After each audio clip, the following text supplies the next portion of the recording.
All right. So the next section we want to talk about is we're going to continue kind of exploring very common racial biases in our country, but we're going to look at how the media is perpetuating and causing a lot of these racial biases. So First thing, I want to read this a little bit of a long quote, but it's a really powerful article. When the media misrepresents Black men, effects are felt around the real world. This is by Leah Donaldson. So in 2011 study, Media Representation and Impact on the Lives of Black Men and Boys, conducted by the Opportunity Agenda, negative mass media portrayals were strongly linked with lower life expectations among Black men. These portrayals constantly reinforced in print media, on television, the internet, fiction shows, print advertising, and video games, shape public views of and attitudes toward men of color. They not only help create barriers to advancements within our societies, but also make these positions seem natural and inevitable. What we are also seeing play out among both white and Black men is a hyped view of Black boys and men being coupled with criminality and violence, a lack of empathy for Black men and boys in trouble, less attention being paid to the bigger picture of social and economic disparity, and increased public support of more rigorous approaches to social ills such as police aggression and longer jail sentences. Media images and words are known according to the Opportunity Agenda study, to have the greatest impact on the perceptions of people with less real world experience. People who have never interacted with a Black family in their communities more easily embrace what the media tells them. The most negative impact is upon Black individuals themselves. Derogatory portrayals can demoralize and reduce self-esteem. In worst case scenarios, Black boys and men actually internalize biases and stereotypes, and through their behavior reinforce and even perpetuate the misrepresentations. They become victims of perception. Not only does the media's reluctance to provide more balanced perspectives of our African American male population worsen cultural divisions among all people, it enables judges to hand out harsher sentences, companies to deny jobs, banks to decline loans, and police to shoot indiscriminately. So kind of what this is saying is this, well, one, it starts with this idea that you have white people who are very racially segregated, and most white people don't have friends in their, or have Black people in their community, their circles, so they don't see that. So what the media is doing is like, and the media is is pushing all these stereotypes around Black people. This is very similar to the history of the early stereotypes of Black people. Minstrel shows. White people didn't have actual real experiences with Black people, so this is what they were getting, and until to this day we're still getting these criminalized images and stereotypes and things throughout our media. On top of that, white people are fed a very whitewashed history, where we sell this myth that we fixed racism in the 60s, and everything now is all Black people's fault. Any kind of struggles, we never connect the history of redlining, the history of slavery, the history of all anti-Black racism to the current struggles. Now we just see them as we fixed everything in the past. Now this is just all their personal responsibility. So that so these stereotypes reinforce that idea that these people are just criminals. They're not struggling with a historical racist past. They're just criminals. Don't know any better. So that also perpetuates how we respond to this. Like right now, like there's an opioid crisis right now. But it's mainly a white crisis, so we have a lot more empathy. So we respond to it as a public health thing, trying to, treatments and trying to respond to it as much as possible with compassion, as opposed to when Blacks are experiencing some kind of, whether it's drug epidemics or some kind of, problem that results, from, a lot of the concentrated poverty that we force Black people to live into. Instead of treating that as like a public health issue, we treat it as a criminal issue, and we criminalized it. And so our solutions, so our biases that we create based on these Black criminality stereotypes that we're absorbing, are helping fuel these policies of over policing, and which is just making everything even worse, and it's creating more poverty and more crime and more problems in these communities, which which is just, again, perpetuating more of these stereotypes that are just fueling, so we talked about how implicit bias in systems, racist systems kind of perpetuate themselves. And this is what this article's, talking a lot about it, but it's really focuses on the role that media is playing to kind of continue, they're the conduit that's continuing fueling these stereotypes, that's fueling these policies, that's fueling these racist outcomes.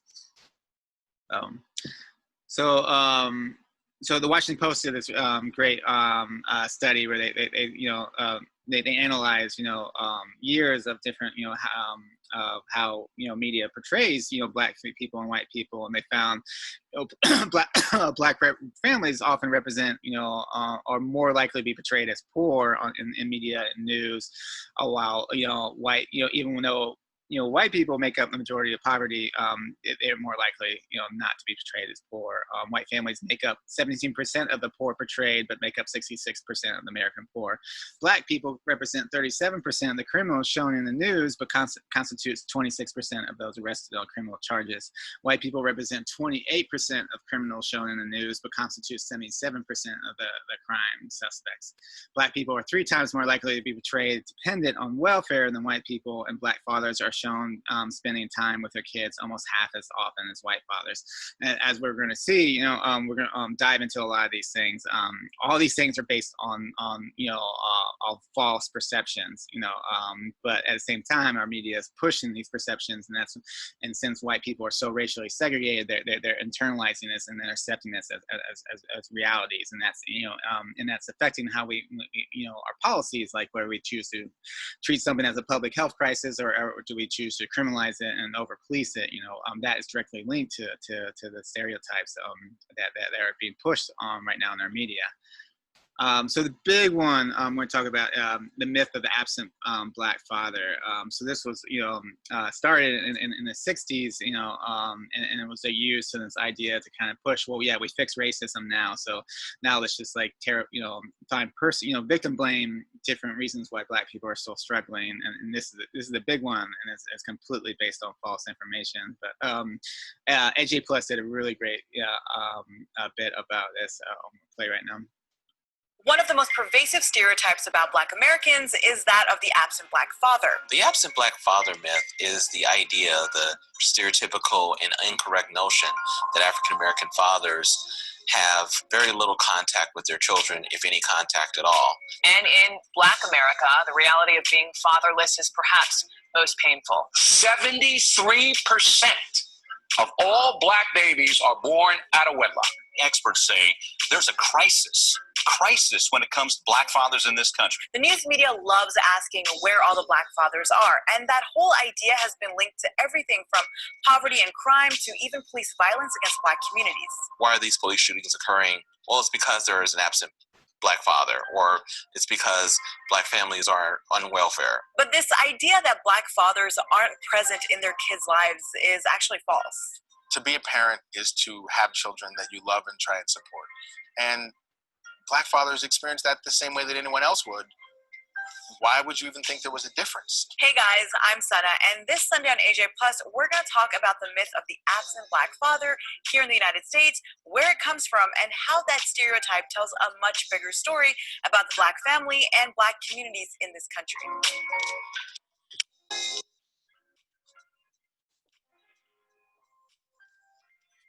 Just because the trope of the absent Black father is so pervasive doesn't mean it's true. Now, yes, according to a Centers for Disease Control report, in 2013, 72% of non-Hispanic Black women who gave birth were unmarried. But being an unmarried mother doesn't automatically mean that the father isn't involved. And in fact, that's exactly what that CDC report found.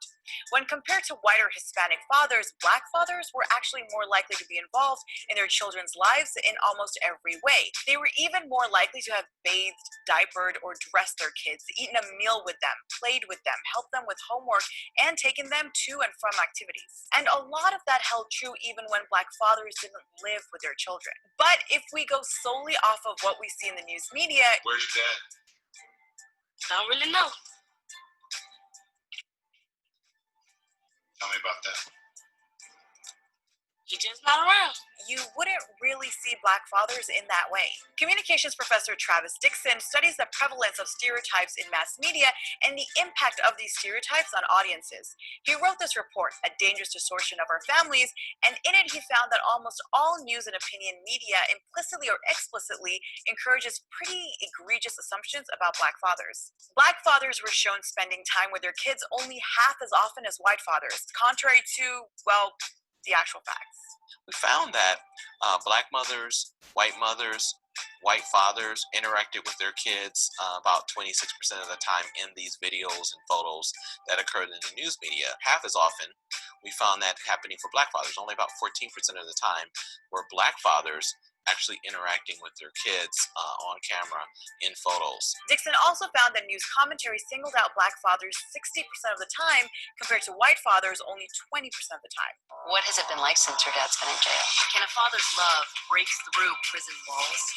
That media distortion is substantial. We know for a fact that African American fathers are just as likely to participate in the lives of their children than fathers of other races. And this isn't, by the way, a politically partisan issue.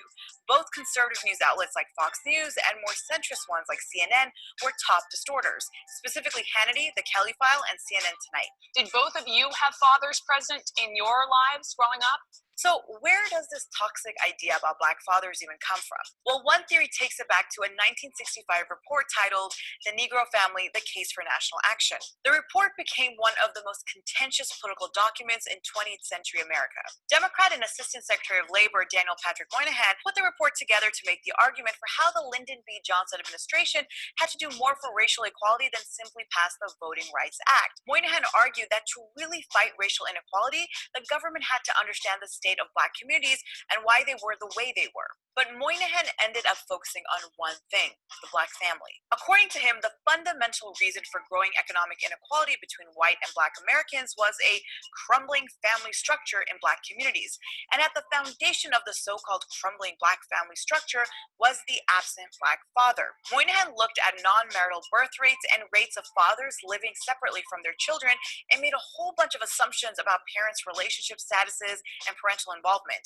The report didn't take into account factors like the legacy of slavery, generational wealth, or even economic migration in which men left their homes so that they could provide for their families. We spoke to Carvel Wallace, a writer and a podcaster, about the way Black families have been discussed in the mainstream. Reading some of the literature at that time, I was like shocked at how overtly racist liberal literature was in terms of trying to diagnose the ills of the Black community and trying to explain why these uprisings were happening, and everyone was blaming it on the fathers and drugs and families and welfare and mothers and everything. It was a lot more convenient for the story to be told that Black people weren't holding up their end of the bargain rather than acknowledging that America wasn't holding up its end of the bargain. The Moynihan Report ultimately created three camps: the liberal camp, which saw the report as a foundation for policy change; the conservative camp, which saw the report as a justification for the argument that Black communities were responsible for their own issues; and then the left-wing camp that saw the report as blaming the victim, ignoring structural racism, and actually reinforcing racism. So what happens when people are exposed to these stereotypes about Black families? Aside from the reinforcement of the idea that Black communities have no one to blame but themselves, there's the everyday real-life impact these stereotypes have through policies and support for those policies. First, there's an almost total willful ignorance about the impact of slavery and modern-day incarceration on Black American families. Foundationally, slavery ripped apart Black families, and mass incarceration has put 1 in 12 Black men between the ages of 25 and 54 in prison, versus 1 in 60 for non-Black groups. Then there's how these characterizations of Black American families have an impact on policies that affect all Americans. Take poverty, for instance. During the Great Depression era, the face of poverty was a white man who was down on his luck, or a white family fallen victim to circumstances outside their control. And the country felt a duty to end poverty, namely with President Franklin D. Roosevelt's New Deal. Then, decades later, Dr. Martin Luther King Jr. began to shed light on the reality of poor Black American families living in cities, and the reporters who followed him began to report on these issues. We are tired of living in run-down, dilapidated, rat-infested shacks and slums. And as a result of that, over time, all of the imagery began to focus on these Black families, and it began to actually have a pernicious impact. It began to have us think of poverty and Black families as tied to this issue of Black laziness. And that's where we largely find ourselves today. According to Pew, more than half of Republicans believe a lack of effort is to blame for poverty instead of circumstances beyond one's control. As the conversation on poverty and race shifted, so did the support for welfare. People began to think that we needed to curb welfare benefits, increase work requirements, because the real problem is that Black people are on welfare and they want to just be lazy. When we think about policies, what's good for families, we tend to think about them in these racialized terms. And when we do that, we tend to have a distorted view of what needs to happen. So what's the solution? Well, here's what Dixon and Wallace had to say. The main way that the media perpetuates stereotypes and racist tropes is accidentally. I think the people who are in the decision-making rooms and the content-making rooms are carrying these biases with them without knowing they're carrying them with them, because there's no one around to challenge them. So I think that ultimately greater diversity at all levels of decision-making in the media content process is probably our best chance of dealing with this. As an African-American father myself, as a father of twin sons, I take pride in that role. And I know many, many other Black fathers who take pride in being involved with their kids, regardless of the marital situation with the mother. And so I really would like the media to show some of those stories as well. Ultimately, I'm raising my kids to be a part of the solution rather than a part of the problem. You know, that's really all I can do. So we focused on the way the news media talks about Black. All right.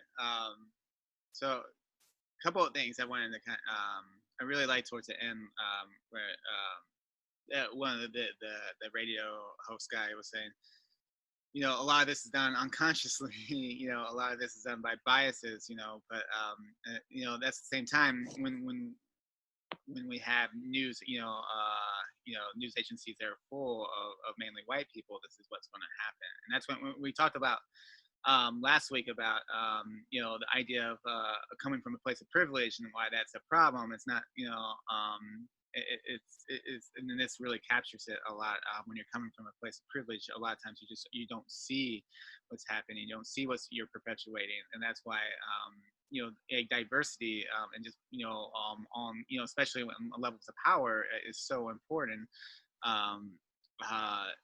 Because you're just, you know, I mean, you're just, you know, as white people, you're just not going to see everything. You're not going to see what, you know, all the unconsciousness, you know, biases that you're bringing to the table. So that's why it's, you know, when they say coming from a place of privilege, it isn't like an insult. It's not like tribalism. It's not all. It's just like this idea that you know, you can't see the biases that you're bringing, you know, and perpetuating. And that's why, you know, the best way to do it isn't necessarily bias training, but just more diversity in places of power.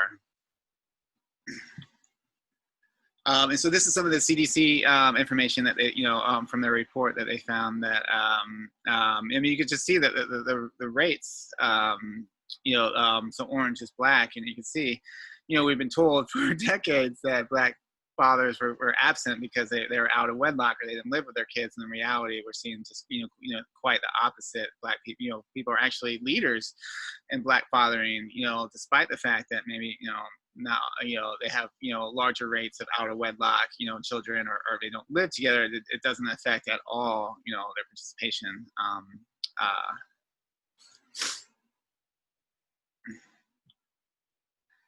Then Everyday Feminism wrote this really great article about 8 ways the media upholds white privilege and demonizes Black, Indigenous people of color.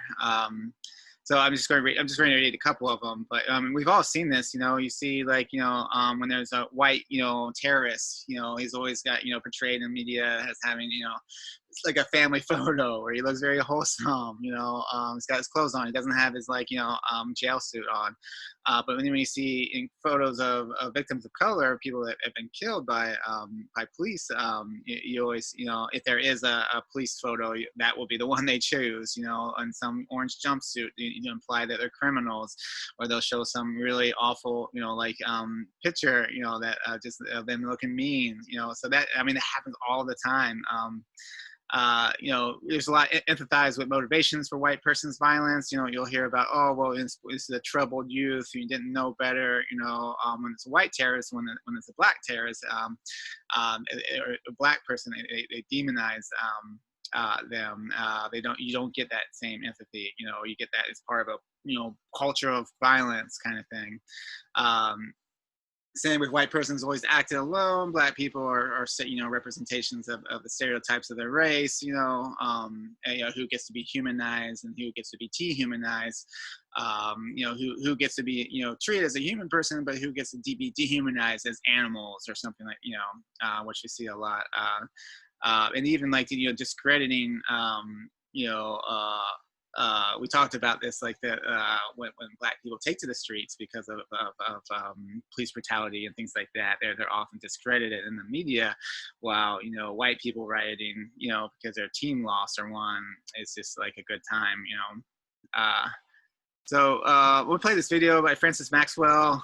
This is some profanity, just heads up, but he's kind of he's very, yeah, I guess, colorful TV personality, but he talks about the differences on how media covers white terrorists versus Black victims. And what I can tell you, having listened to that recording, he does not at all mention anything about terrorism, nor does he mention anything about hate. It's the outcry of a very challenged young man talking about challenges in his personal life. All right, this shit is ridiculous. No angel, thug, combative, career criminal, disrespectful. Were these terms used to describe evil white criminals who massacred their fellow Americans, or were these terms used to describe unarmed Black men and children who were killed at the hands of police? Wait, hold on, what about these terms? Troubled child, nerdy, quiet boy, unemployed kid, clean-cut American, boy with dry-witted humor. So what about those terms? Were they used to describe white terrorists or Black victims? The answer is, of course you already know what the fucking answer is, because this is the United States of America, the only country in the world where you can carry out 5 explosions, killing 2 people, and still be given the benefit of the doubt and depicted in a sympathetic light. As long as you're white, of course. But if you happen to be Black and have your life taken unjustly, you will be scrutinized, vilified, and have your name dragged through the dirt. It has been nearly 48 hours since Mark Condiff blew himself up after being tracked down by law enforcement, and, as we have come to expect in this country, the humanization of a man who blew 2 Black Americans to pieces has been gut-churningly despicable. From law enforcement choosing to highlight challenged young man to a full New York Times article portraying the Austin bomber as a quiet, nerdy, godly young man, we have seen whiteness at work on steroids. And not only that, some conservative mouthpieces, take a wild guess who, took to Twitter to give the voice to the real victims in this act of terror. Wait for it, Christians. That's right, our resident hypocrite Tammy made sure to skip her usual thoughts and prayers for the actual victims who died at the hands of this monster, and instead posted an article discussing how Christianity was the real victim. This coming from the same person who has built a career fear-mongering against all Muslims whenever an Islamist extremist commits an act of terror. But this all falls in line with the same deflecting, humanizing, and downplaying of the evil actions of a troubled young man. A troubled young white man, that is. So I ask, where was the stern defense of a young man like Trayvon Martin, who, by the way, did not try to blow anyone up? In fact, all he wanted to do was walk home, but God forbid he put his hood up, right?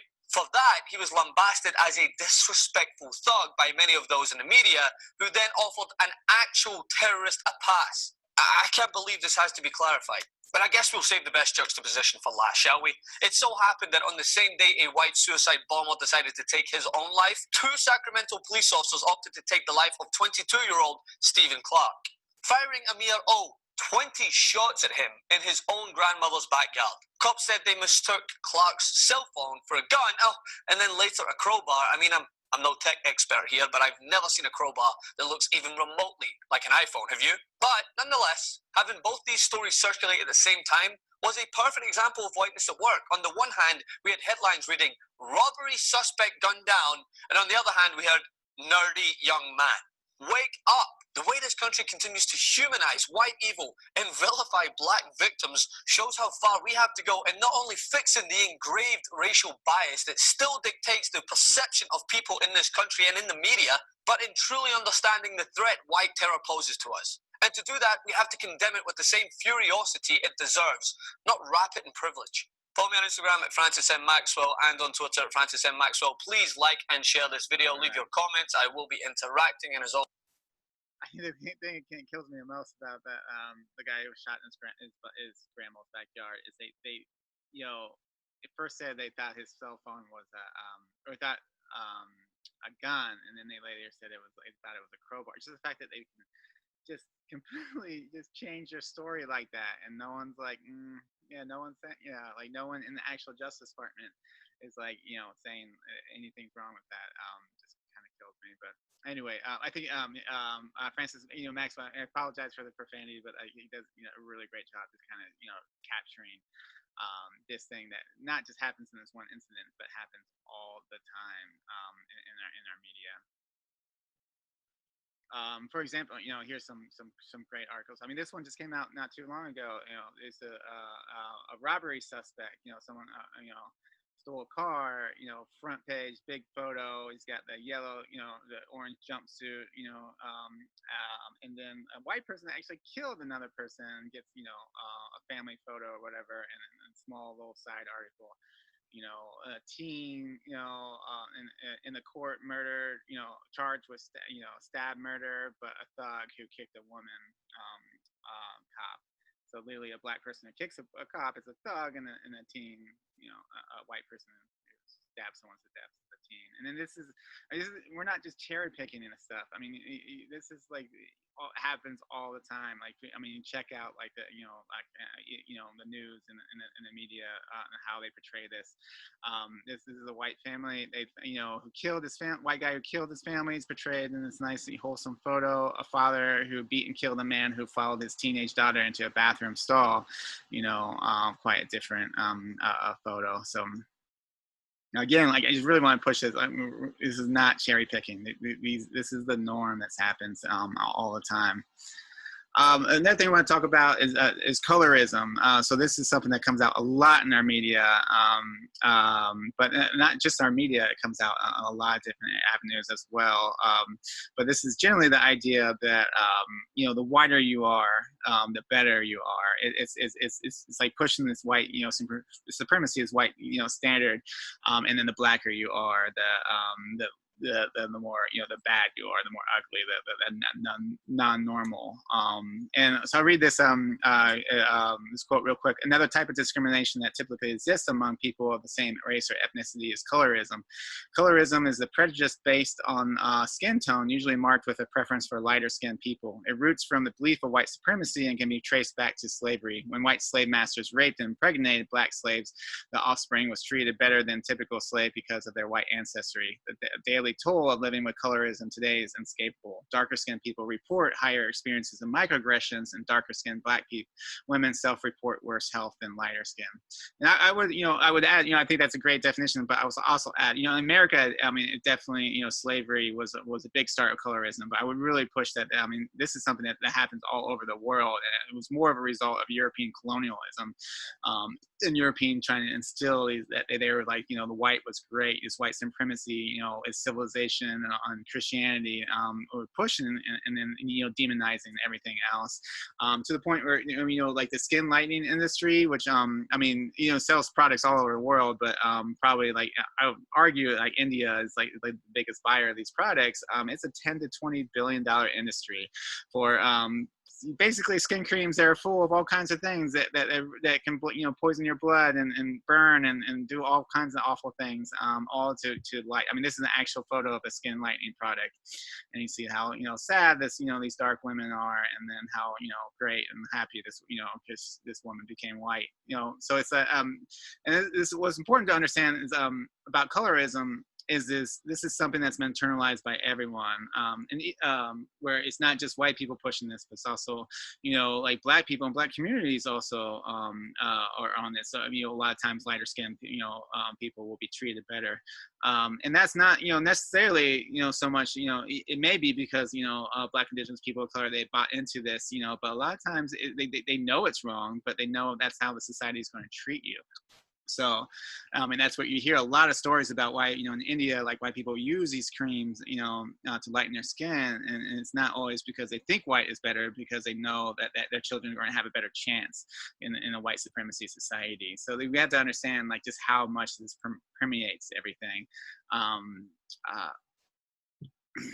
and then and then there's some really great examples of effects of colonialism and how to heal from, which is basically kind of identifying it and learning it and kind of calling it out and bringing more diversity and bringing more appreciation of multiculturalism and trying to just dismantle these white beauty standards and white standards in general. So I'm gonna play a clip. Some people talking about colorism. It's something that I don't usually talk about because I'm afraid that I'm making people uncomfortable. It's something that affects me in almost every aspect of life.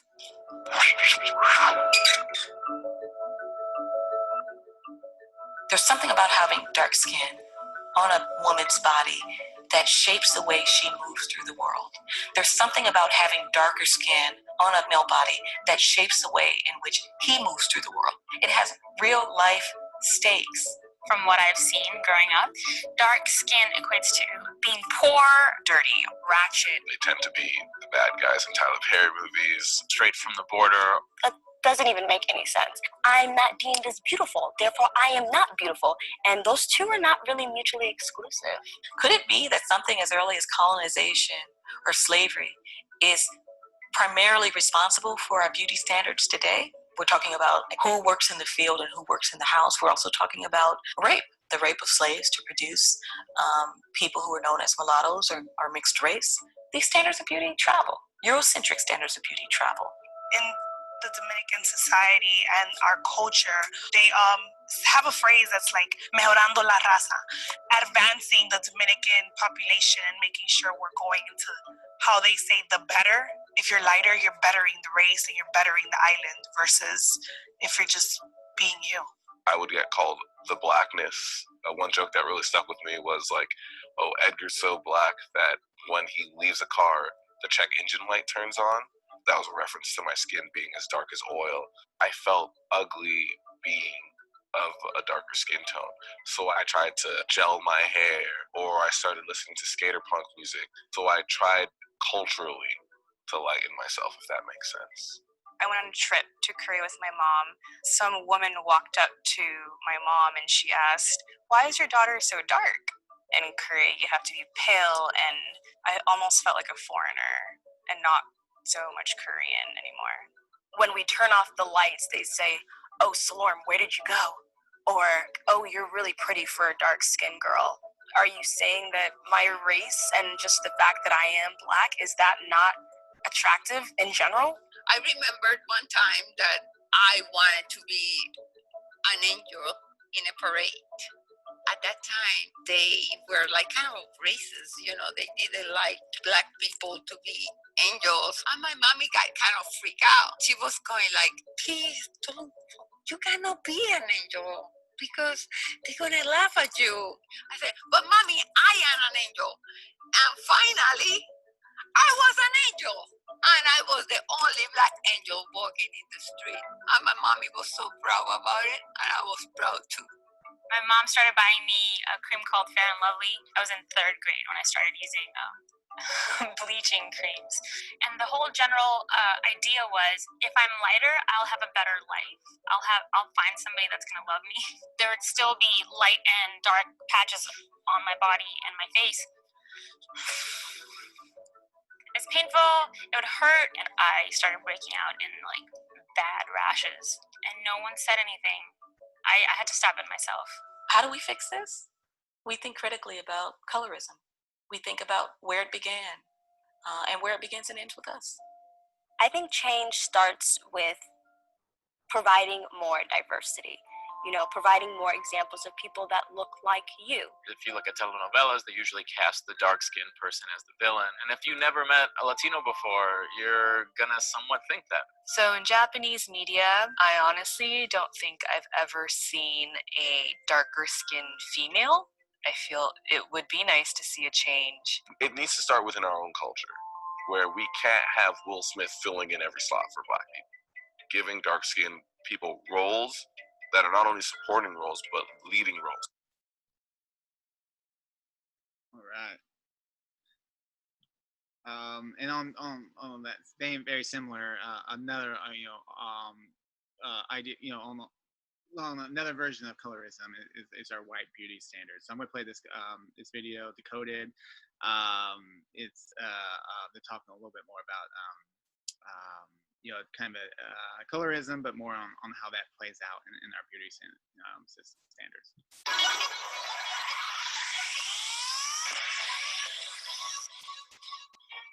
People have actually said to me, "Are you mixed with something? You don't even look black." You have pretty big eyes for an Asian person. Is that really your nose? What? White beauty standards are when whiteness is the default and it becomes the cultural ideal for beauty. It's usually a slim nose, having light skin, big eyes, long lashes, and hair that is the absolute opposite of mine. Wild is that if you're white, you might not even see it because it's so pervasive. So this shade is nude. Spoiler alert, not all of us look like this when we're naked. Ooh, nude colored stockings. I mean, not for me, but for somebody for sure. So this is eyelid tape, or eye charm. Charming, because you can finally get those Western eyes you've always wanted. This is Fair and Lovely Skin Lightening Cream. Look at how sad this lady is in the back. She's so sad that she's brown. First she was sad and dark skinned. Now she's scientifically more marketable. I don't know what the this is. Apparently, if you use this, you can change your race. Like, this is not a before and after. It really starts to make you feel like you don't belong. Like, who you are is different and not acceptable. There's even a phrase within Black communities called good hair. And good hair is hair that is not kinky, not difficult to comb, and more closely mirrors the silky or soft hair of a white person. There is absolutely nothing wrong with my natural hair. And I remember when I was in college and I started my locks, my uncle told me that there was no way I was gonna get a job with my nappy hair. What's really messed up is I'm pretty sure he was trying to help me. When I would interview, I'd always pull my hair back and then I would show up for my first day like this. So then I'd be like, picture of me just like this, so this could be on my ID. Even globally, white beauty standards are a huge thing. If you travel to China, there's also just like white people on the billboards for like Chinese clothing lines, which is very weird. Even in my own family, people would point out that my brother is like a little bit darker skinned than me. Why does that matter? If it was like a white family and one of the kids was tanner, no one would give a crap about that. I have a family photo where it looks like they put the worst Instagram whitening filter on us and just turned it whiter and weirdly blurry. All right, now if you don't believe me that white beauty standards are a thing, let's play a little game. Do a Google image search for a beautiful woman. Let's see here. White woman behind wall. We got blondes, we got brunettes. Takes a while, but you finally see a redhead. There really is still nobody. This is crazy. I see Jennifer Lopez. Does she count? Now, Google image search, unprofessional hairstyle. Ooh, a significantly larger percentage of Black ladies. Like that one. I've had that one.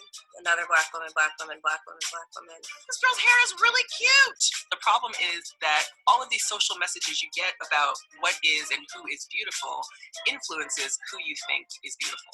Representation matters, and it matters because we can raise an entire generation of people who don't carry this cultural baggage with them. Without representation, on a subconscious level, you don't think you matter as much. And so we have to see different representations of beauty and women of color and womanhood so that we can know that who we are is just fine.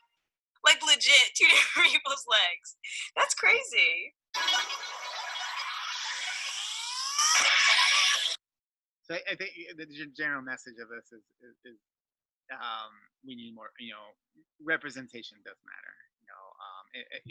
We're seeing this. When we go back to that the doll test. Kids. As young as like 3 or 4 or 5 are being able to recognize based on what images and what representation is coming to them and what stereotypes are coming to them. They can as young as like 3 or 4 or 5, they're identifying, skin, which skin color is beautiful and which one's not, which one's ugly, which one's bad, all based on, what they're being absorbed. So that's how important representation is, because it's not, no one's saying to these kids, Black people are bad, but they're getting it from the lack of representation and stereotypes.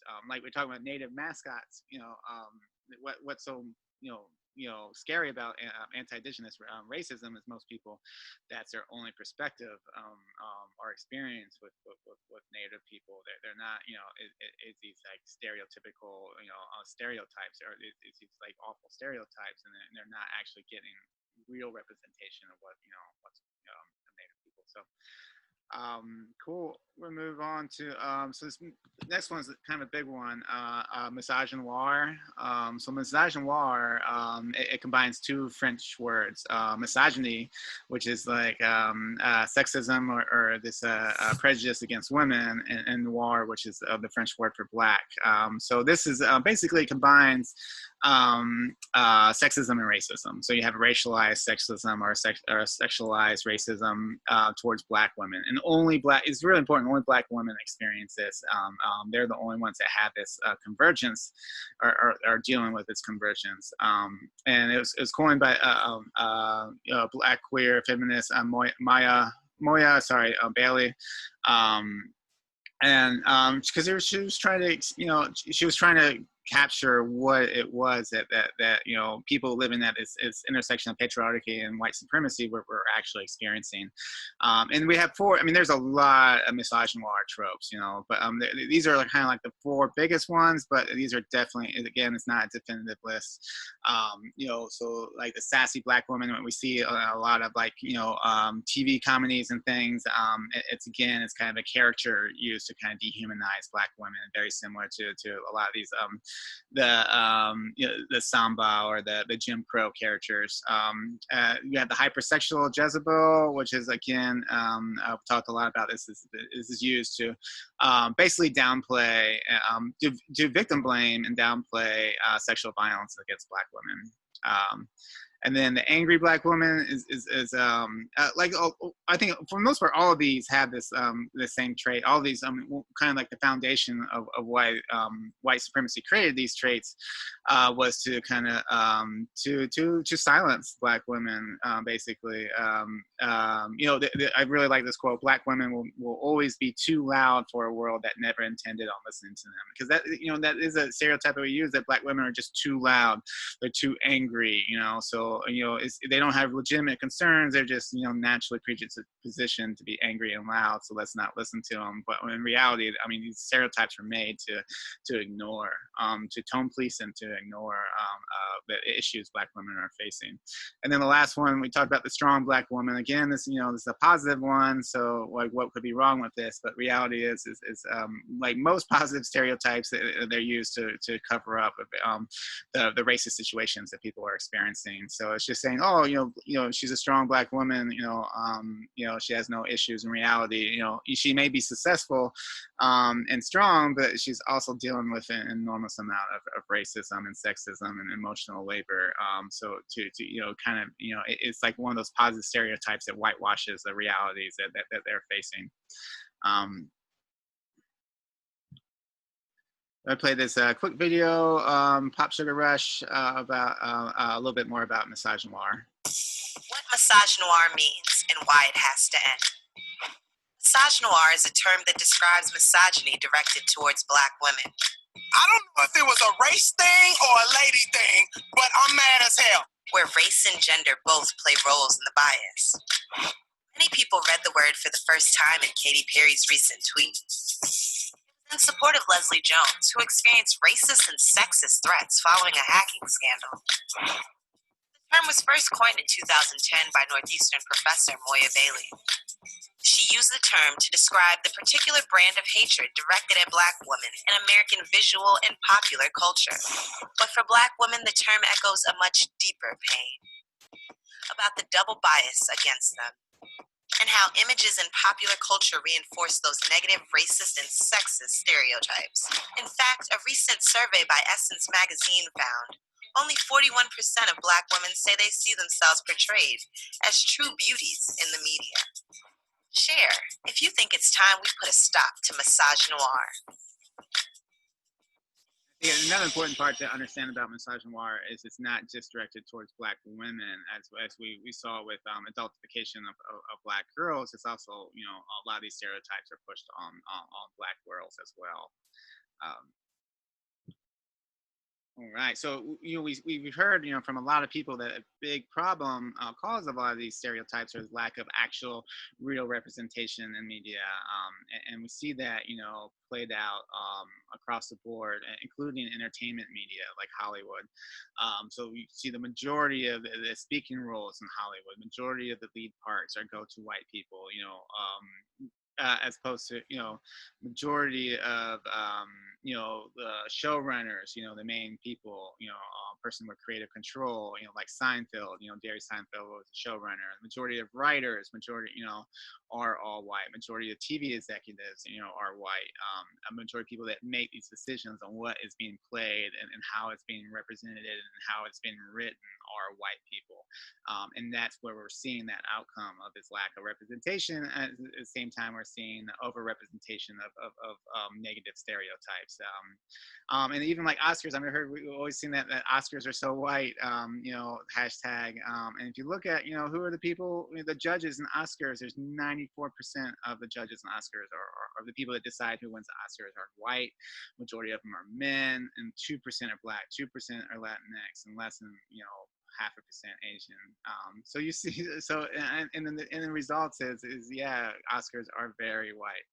I was going to go on a quick tangent because we played. I played a couple clips from Spike Lee. I'm a huge Spike Lee fan. Like some of his movies are just like some of the most phenomenal movies that have ever that been made in our culture, from the Malcolm X and Bamboozled to a whole variety of amazing movies, and none of those won Oscars. Which is crazy. Like the movies that won Oscars at the time were just like not even close. But the one movie that he finally won an Oscar for that everyone's like was so happy for it was the Black Klansman, and it was a good movie. It was very timely. It really focused on white extremists at a time when when we are experiencing a rise in white extremists. But there's also Boots Riley, the guy who wrote Sorry to Bother You. He did some social media texts about this, and some people written some articles about the one movie that Spike Lee, it wasn't a coincidence that Spike Lee finally won a movie. Most of his movies were very pro-black and very anti, white supremacy. And this one, even though it seemed like it was like very anti-white extreme supremacist, but it also it downplayed the Black Klansmen. Were one like the main character, the black cop. It downplayed the fact that he spent years a part of the COINTELPRO program, which basically infiltrated black civil rights groups and the purpose of dismantling them and getting them killed and like doing all kinds of horrible things. And that cop was like a big part of it. It showed a little scene where he was infiltrating some group in the movie, but it really downplayed that. And then the things that glorified the cops, like how they stopped that bombing and all that. If you've seen the movie, that never happened. That was part of the story, So a lot of people, I think Boots Riley really captured a lot of sentiment that, in a way, like he was like portraying, calling out white extremists, but in many ways he was also whitewashing a lot of history. And of course, that's the one. I still love Spike Lee. I thought Black Klansman was a good movie. You should see it, but also, understand that there's issues with it as well. But for him, for that to be the movie that basically whitewashes, the police involvement with dismantling and killing civil rights activists, while focusing the real blame on these extremists, I think it was really, it said a lot that was the one Spike Lee movie that won an Oscar, and all his other amazing movies, didn't even come close to winning, So that was my one tangent. But I think that really portrayed, says something though. And if you really want to understand like just how whitewashed, Hollywood is, there's this great, report, Hollywood Color of Change, that talks a lot about just lack of representation. I'm going to play this really quick clip of Black Panther actors and actresses who are talking about representation a little bit, and just like, wow, even if you're not into superhero movies and stuff, it's still, this was a huge deal. So I'm going to play this clip for them. My mom, I remember when we were growing up, she looked for black dolls to give us, and she couldn't find any. She found one black boy doll, that my sister got. She was so keen to give us to feed our subconscious, and now we get to give this to our children. This is so important. It's such a big Black deal. Why do you think Black superheroes matter? Specifically, why does Black Panther matter?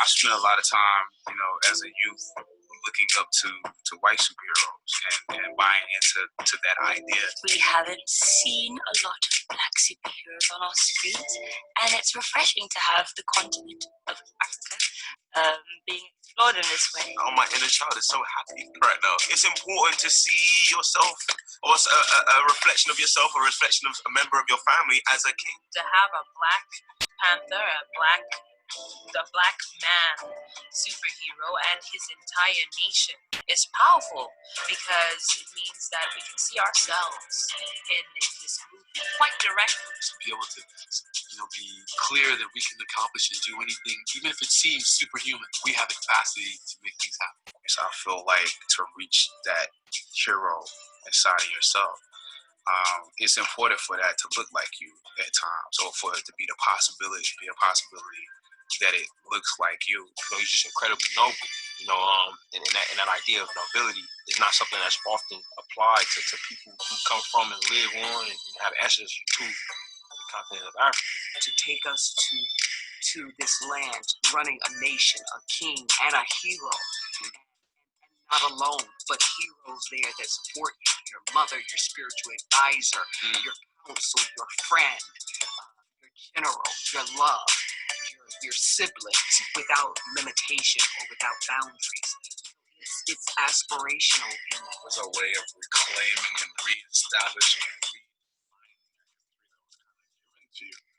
kids who are going to be able to ingest this kind of content while they're developing, before all the narratives and isms are placed upon them and who they can and should be. For them to be able to see this at that age tells them that the ceiling isn't where you see it. There's no ceiling. You can do that thing. We know within ourselves on our best days that